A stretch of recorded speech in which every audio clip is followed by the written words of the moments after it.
کہ اللہ مسبب الاسباب ہے، وہ اسباب کا پابند نہیں ہے، وہ اسباب کا محتاج نہیں ہے، اسباب اس کے محتاج ہے۔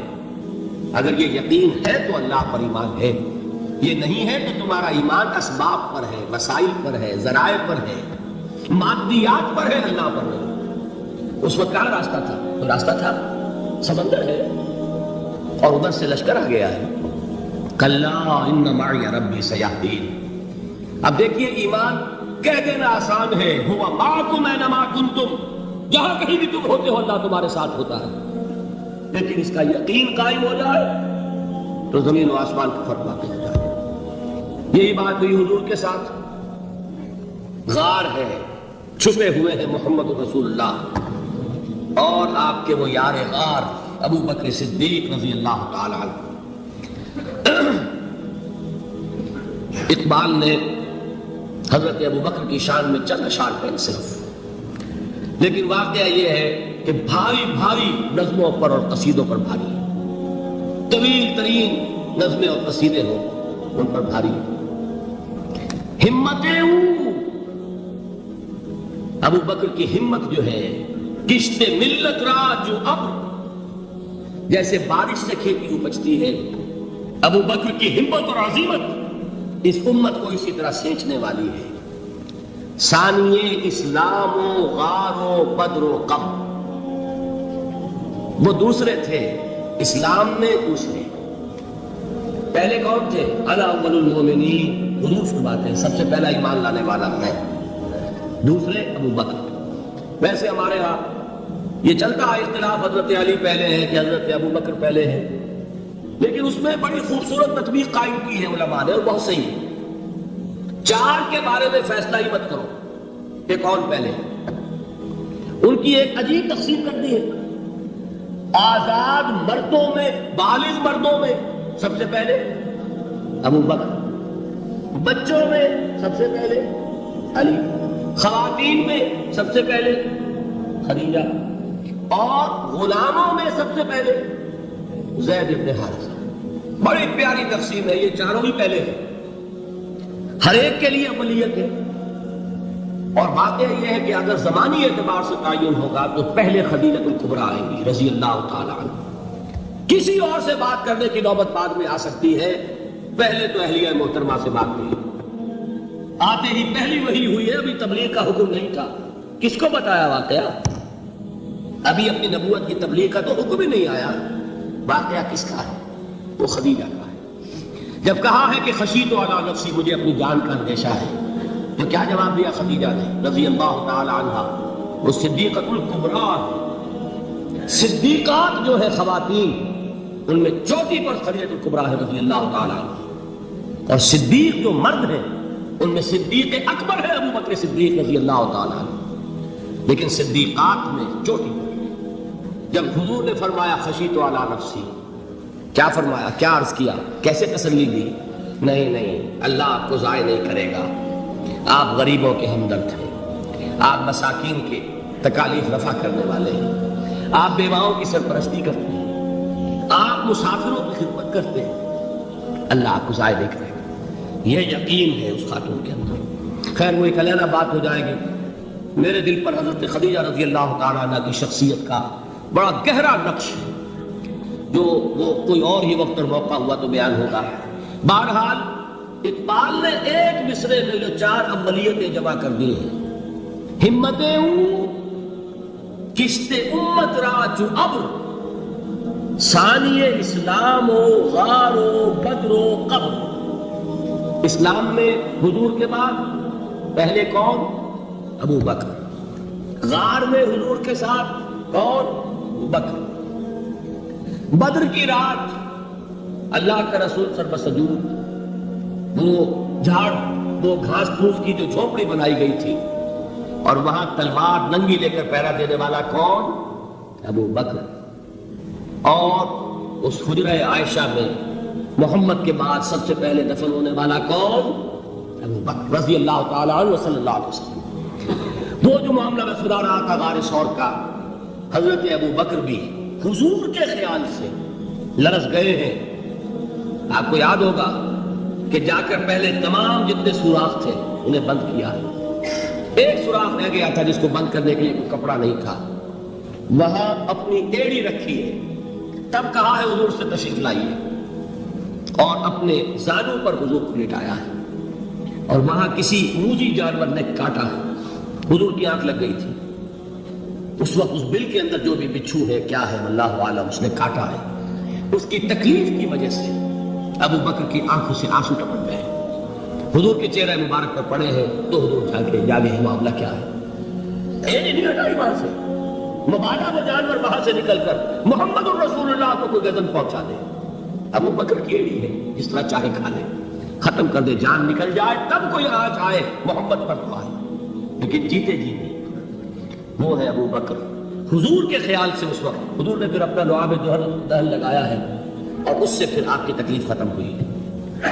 جیسے خیبر میں حضرت علی کی آنکھ دکھ رہی تھی، اس کو جو شفا حاصل ہوئی وہ بھی حضور کے لعاب دہن سے ہوئی۔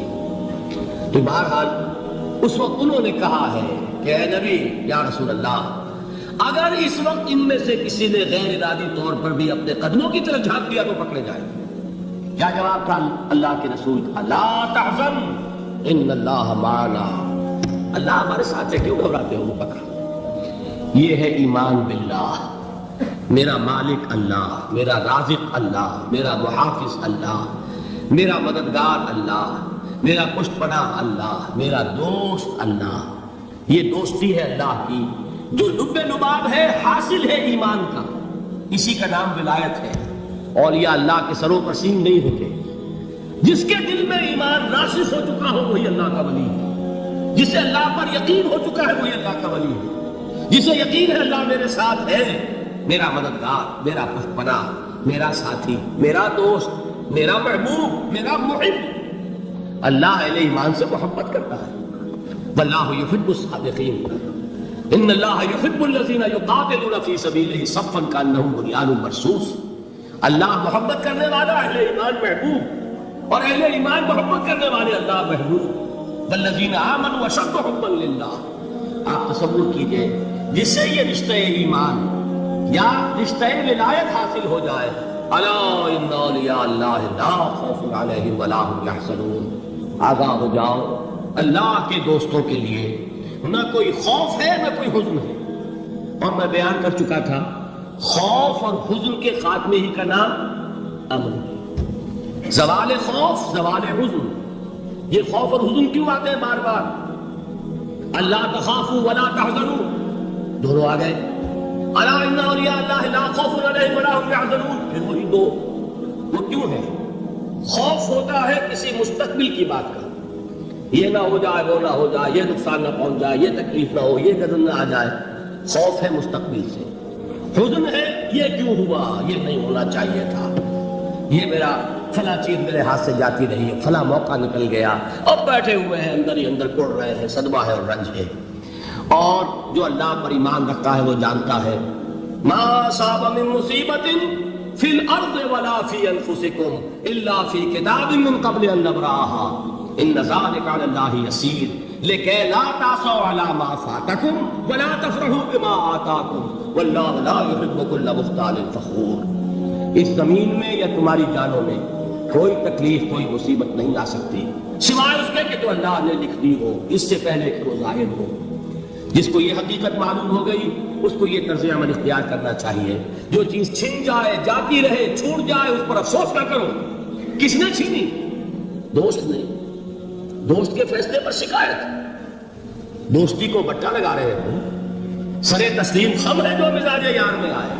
اگر دوستی ہے تو پھر تو تمہیں گردن جھکانی چاہیے کہ ہر ساتھی ہماری عین الطاف، جو بھی میرا ساتھی میرے پیالے میں ڈال دے اس کا کرم ہے، جو اس کی طرف سے آئے اس پر کوئی رنج نہیں، کوئی صدمہ نہیں، کوئی غم نہیں، کوئی شکایت نہیں، کوئی شکوہ نہیں، اور جو ہوگا وہ اس کے اذن کے بغیر نہیں ہوگا، اور اس کا اذن ہوگا تو یقیناً میرے لیے خیر ہی خیر ہے، چاہے وہ ناگوار شے ہو، بظاہر مجھے اچھی نہ لگ رہی ہو، میری شارٹ سائٹڈنس میں مجھے وہ نظر آ رہی ہے کہ میرے لیے بری ہے، لیکن قرآن نے کہا ہے آسان تکرہوا شیئا وہو خیر لکم وآسان تحبوا شیئا وہو شر لکم واللہ یعلم وانتم لا تعلمون۔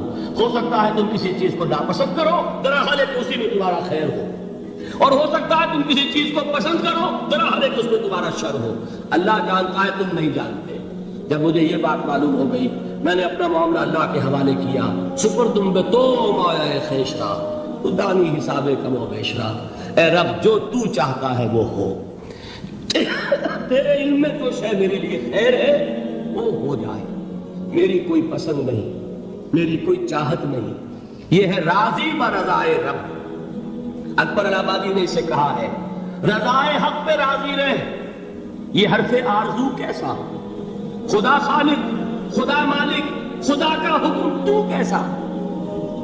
جب میں آ گیا بیچ میں، میری پسند، میری مرضی، میری خواہش، میری چاہت، یہی تو شرک ہے۔ ما شاء اللہ کان وما لم یشاء لم یکن، جو اللہ نے چاہا وہ ہوا، جو اس نے نہیں چاہا نہیں ہوا، اختیار اس کا ہے، میرا تو نہیں۔ رضائے حق پہ راضی رہے، یہ حرف آرزو کیسا، خدا خالق، خدا مالک، خدا کا حکم تو کیسا؟